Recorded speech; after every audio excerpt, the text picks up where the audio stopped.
বাবা হিসেবে তার ২ সন্তানকে একই চোখে দেখুক। আমি বুবলি আমার খুব শান্তশিষ্ট চুপচাপ একটি বাচ্চা, মানে খুবই লক্ষ্মী বেবি যাকে বলে। কিন্তু আমি যখন দেখেছি যে আসলে যখন আমাদের একসাথে বলার কথা ওর বিষয়টা। অবশেষে নিজের কন্যা সন্তানকে নিয়ে ক্যামেরার সামনে মুখ করলেন অভিনেত্রী বুবলি।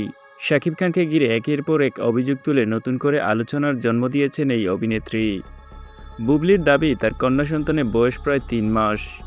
এখনও বাবা হিসেবে তাকে স্বীকৃতি দেননি শাকিব খান, এমনকি সন্তানকে দেখতে একবারও আসেননি বলে অভিযোগ করেছেন তিনি। সাংবাদিকদের প্রশ্নের জবাবে বুবলি দাবি করেন সন্তান জন্মের সময় প্রায় ১৬ লাখ টাকা খরচ হয়েছে, কিন্তু এই খরচের জন্য শাকিব খান তাকে কোনো অর্থ দেননি বলে অভিযোগ করেন তিনি। বুবলির প্রশ্ন, সন্তান জন্মের পর একজন বাবা হিসেবে কি শাকিব খানের কোনো দায়িত্ব নেই? একই সঙ্গে তিনি দাবি করেন তার ছেলে শেহজাদ খান বীরকে শাকিব খান মেনে নিলেও কন্যা সন্তানকে কেন মেনে নিতে চাইছেন না, এটাই এখন তার প্রশ্ন।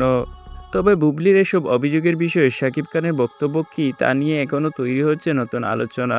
সামাজিক যোগাযোগ মাধ্যমে বিষয়টি নিয়ে চলছে নানা ধরনের আলোচনা ও প্রতিক্রিয়া।